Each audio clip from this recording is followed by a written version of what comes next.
तो देखो वो हेडिंग क्या है आज का, how much percentage of blood flow in different tissue and organs in human in our body.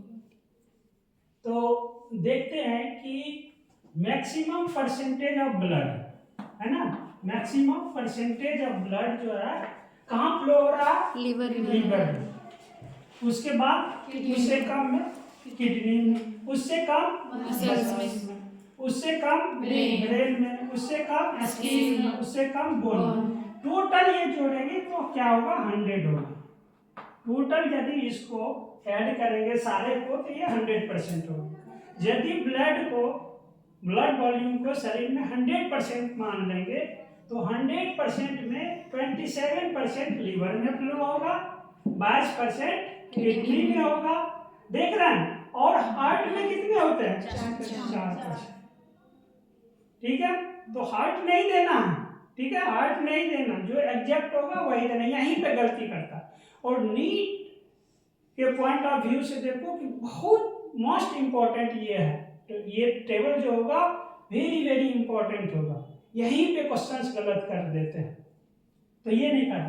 तो फिर क्वेश्चंस आया सर लीवर में क्यों हो रहा है, तो साइटोलॉजी में पढ़ाया गया है जैसे कि नंबर ऑफ माइटोकॉन्ड्रिया किस में ज्यादा पाया जाएगा, ठीक है, किस सेल्स में, किस ऑर्गन में। तो वहां पे भी देखे थे कि लीवर में माइटोकॉन्ड्रिया सबसे ज्यादा नंबर में पाया जाता है। क्यों, तो माइटोकॉन्ड्रिया का मेटाबॉलिक एक्टिविटी ज्यादा होता है, इसलिए उसी को एनर्जी प्रोड्यूस करना पड़ता है।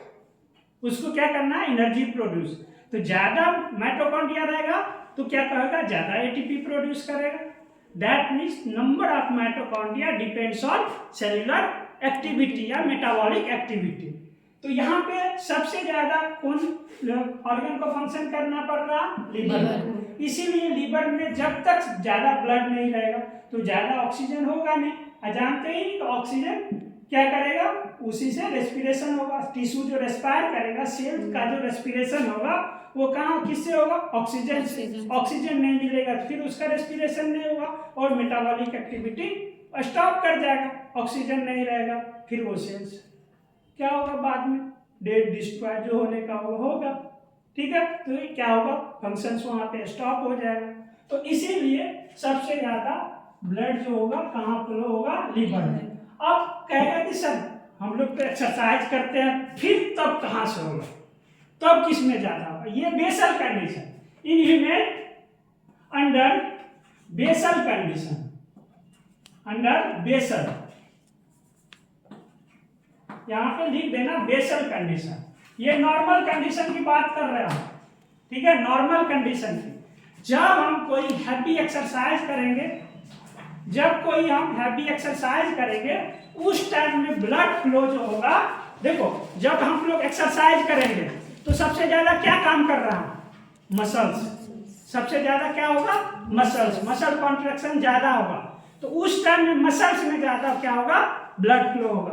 तो अब देखेंगे मसल्स में 20 टाइम्स, उस टाइम में 20 टाइम्स ज्यादा ब्लड फ्लो होगा।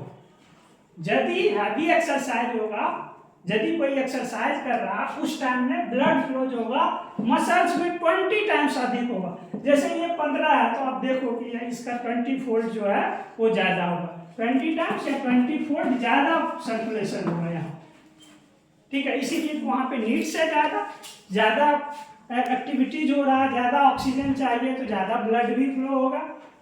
इतना बात समझ में आ गया, नोट डाउन करो। तो देखो अब नेक्स्ट है क्या, pathological test related to haemogram, है ना, related to haemogram.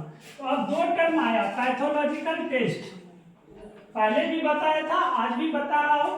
Pathological test, pathology means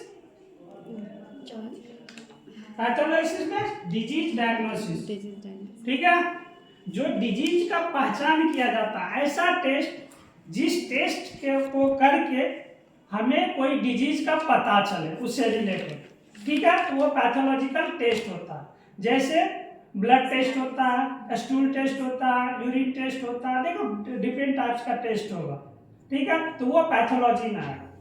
तो तो अब है क्या, किसका हम बात कर रहे हैं, ब्लड का। ब्लड में भी किसका कर रहे हैं, हीमोग्राम से रिलेटेड। हीमोग्राम में दैट मीन्स जो आरबीसी से रिलेटेड होगा, हीमोग्लोबिन से रिलेटेड होगा, उसी को हीमोग्राम होगा। जो डब्ल्यूबीसी से रहेगा वो ल्यूकोग्राम होगा। क्या होगा, ल्यूकोग्राम। ये सारे जो होगा किसमें होगा, जो टेस्ट करते हैं पैथोलॉजी में, सीबीसी, उसको क्या, complete blood cells count, CBC. तो कंप्लीट ब्लड सेल्स काउंट होगा सीबीसी, तो सारे टेस्ट इसी में आ जाता है। ठीक है, तो अब है पैथोलॉजिकल जो डिजीज डायग्नोसिस का टेस्ट होगा हीमोग्राम के लिए या आरबीसी हीमोग्लोबिन के लिए। तो पहला आरबीसी काउंट, तो कितना काउंट होगा, ठीक है, उसका नंबर कितना होगा। तो अब चाइल्ड में देख रहे हैं सबसे ज्यादा है 6.5 मिलियन पर क्यूबिक मिलीमीटर। ठीक है, तो चाइल्ड में ज्यादा है, क्यों कि चाइल्ड का देखते हैं हमेशा एक्टिविटीज में रहता हो। ठीक है, छोटे बच्चे अस्थिर होकर नहीं बैठते हैं, तो वो हमेशा वर्क करते रहते हैं, तो ज्यादा क्या होगा इसमें रहेगा, ज्यादा ब्लड फ्लो होगा तो ज्यादा रहेगा। मैन में 5 से लेके 5.5 तक, वोमेन में उससे कम है। तो वोमेन में क्यों है, ड्यू टू मेंस्ट्रुएशन, ठीक है, ड्यू टू पीरियड्स, इसीलिए कि ब्लड उसमें लॉस हो जाता है। तो यदि हम एक्स्ट्रा फूड को लेके यदि उसको मैनेज नहीं करें तो क्या होगा, ब्लड वो लॉस ही रहेगा, मेंटेन नहीं हो पाएगा सर। तो उसके बदले में क्या है, क्या देते हैं, आयरन की टेबलेट और फोलिक एसिड, ये है।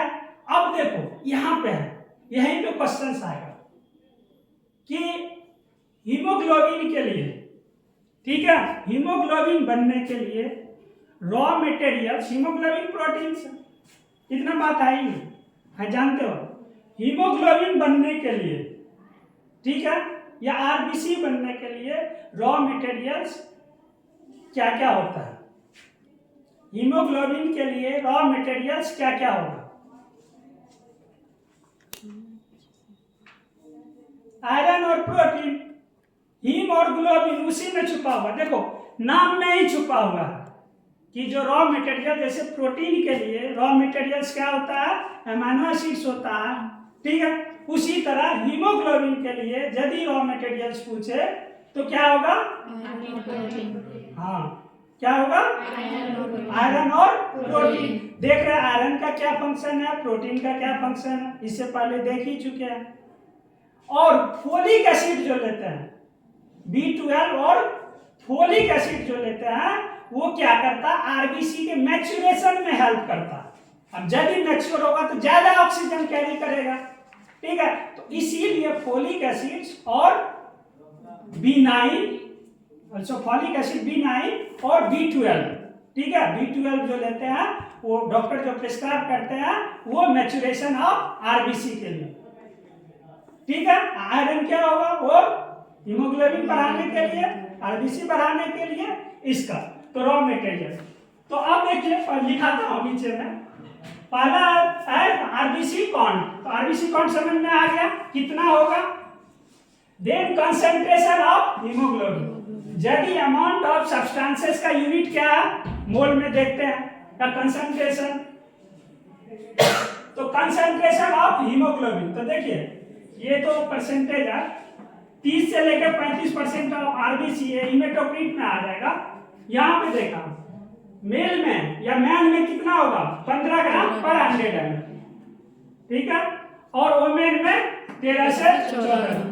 कहेगा कि वोमेन में क्यों घट गया, इसका क्वेश्चन है कि वोमेन में कंसंट्रेशन ऑफ हीमोग्लोबिन क्यों कम हुआ, बिकॉज आरबीसी कम है।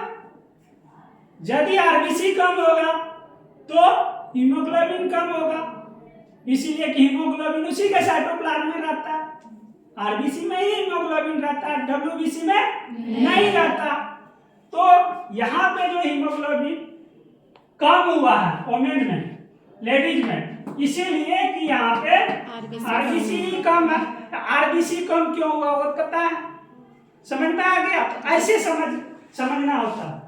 अब हिमेटोक्रिट का ये वॉल्यूम जो होगा कितना होगा परसेंटेज में 30 से 35% ऑफ आरबीसी, ठीक है, हीमोग्लोबिन का। अब देखो ईएसआर एरिथ्रोसाइट सेडिमेंटेशन रेट, तो यह एक टेस्ट है। ये टेस्ट करने के बाद देखो मेल में कितना आया 3 से 5 mm पर आवर, ठीक, सेडिमेंटेशन रेट, सेडिमेंट होता है, केमिकल्स डालते हैं, ये सब बताया जाएगा आगे प्रैक्टिकल क्लास में। तो कितने देर में वो सेडिमेंट कर जाता है, उसका सेडिमेंटेशन हो जाता है।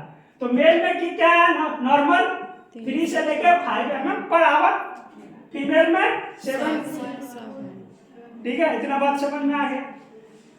अब कहता है क्या कि इससे हायर वैल्यू आएगा, यदि ईएसआर का टेस्ट कराने पे इससे हायर वैल्यू आएगा तो वो इंडिकेट करेगा कोई इन्फेक्शन हुआ या वो किसी टाइप का इन्फेक्शन हो, जैसे ट्यूबरकुलोसिस में कोई बैक्टीरियल डिजीज, कोई बैक्टीरिया इन्फेक्टेड हो गया, तो ईएसआर क्या होगा उसका बढ़ा हुआ रहेगा, क्या होगा बढ़ा हुआ रहेगा।